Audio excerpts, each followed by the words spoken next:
Hello guys, welcome to my new vlog. ಇವತ್ತು 15 August, ಹಾಗಾದ್ರೆ ನಮಗೆ ಸ್ವಾತಂತ್ರ್ಯ ಸಿಕ್ಕ ದಿನ.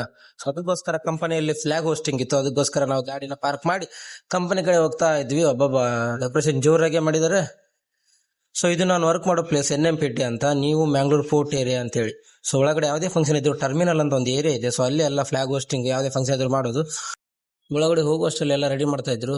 ಸ್ಟೇಜ್ ಎಲ್ಲ ಹಾಕಿ ಎಲ್ಲ ಪ್ರಿಪರೇಷನ್ ಮಾಡ್ತಾ ಇರ್ಬೇಕಾದಾಗ ಅಲ್ಲಿ ಚೆನ್ನಾಗಿ ಬಾವುಟ ಬಿಡಿಸಿದ್ರು, ಹೂವಿಂದ ಎಲೆಯಿಂದ ಎಲ್ಲ ಹಾಕಿ. ಸೊ ನಾವು ಹೋಗಿ ಸೀದಾ ಒಂದು ಸೀಟ್ ಇಟ್ಕೊಂಡು ಕುತ್ಕೊಂಡ್ಬಿಟ್ವಿ. ಆಮೇಲೆ ಫ್ಲಾಗ್ ಎಲ್ಲ ರೆಡಿ ಮಾಡಿದ್ರು. ಆಮೇಲೆ ಗಿಂಬಲ್ ಹುಡುಗರು ಯಾವ ತರ ಇದೆ ಹೋದ್ನ ಒಂದಿನ.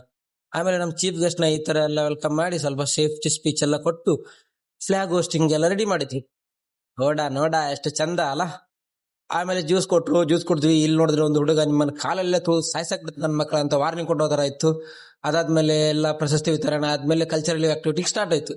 ಈ ಮಕ್ಳು ಈ ವಯಸ್ಸಲ್ಲಿ ಸ್ಟೇಜ್ ಹಬ್ತಾರೆ, ನಮ್ಗೆ ಕನ್ನಡಿಯದಾಗ ನಿಂತ್ಕೊಳಕ್ ಆಗ್ತಿರ್ಲಿಲ್ಲ. ತ್ರಿಶೂಲ್ ಡ್ಯಾನ್ಸ್ ಕ್ರೂ ಅಂತ ಯಾವ ತರ ಪರ್ಫಾರ್ಮೆನ್ಸ್ ಕೊಟ್ರು ಅಂದ್ರೆ ಒಂದು ಕಳಿಗೆ ಕೂಡ ಆ ಕಡೆ ನೋಡ್ಬೇಕಂತ ಅನ್ಸಿಲ್ಲ, ಆ ತರ ಅವ್ರು ಡ್ಯಾನ್ಸ್ ಪರ್ಫಾರ್ಮೆನ್ಸ್ ಇತ್ತು. ಇವ್ರು ಡ್ಯಾನ್ಸ್ ಮಾಡ್ತಿದ್ರಲ್ಲ, ಹೆಸರು ಅಂತ ಗೊತ್ತಿಲ್ಲ, ಬಟ್ ಆಂಕರಿಂಗ್ ಅಂತೂ ಸಖತ್ತಾಗಿ ಮಾಡ್ತಾ ಇದ್ರು. ಅವ್ರ ಆಂಕರಿಂಗ್ ನಡುವೆ ಅವ್ರ ಟೀಮ್ ಎಲ್ಲ ಬಂದು ಈ ತರ ಪರ್ಫಾರ್ಮೆನ್ಸ್ ಮಾಡಿದ್ರು. ಭರತನಾಟ್ಯ, ಹುಲಿ ವೇಷ, ಕೆಲವು ಸ್ವತಂತ್ರ ಸಂಗ್ರಾಮದ ದೃಶ್ಯಗಳು, ಇದೆಲ್ಲ ನೋಡಿ ಲಾಸ್ಟ್ ಅಲ್ಲಿ ನಮ್ಗೆ ಬೇಕಾಗಿರೋ ತಿಂಡಿ. ಸೊ ತಿಂಡಿ ಎಲ್ಲ ತಿಂದು ಕೆಲ್ಸಕ್ಕೆ ರೆಡಿ ಆದ್ವಿ. ಸೊ ನಿಮಗೆ ನಾವು ಪೋರ್ಟ್ ಏರಿಯಾದಲ್ಲಿ ಯಾವ ತರ ಕೆಲಸ ಮಾಡ್ತೀವಿ ಅಂತ ವಿಡಿಯೋ ಬೇಕಿದ್ರೆ ಕಮೆಂಟ್ ಮಾಡಿ. ಓಕೆ, ಟೇಕ್ ಕೇರ್, ಬಾಯ್.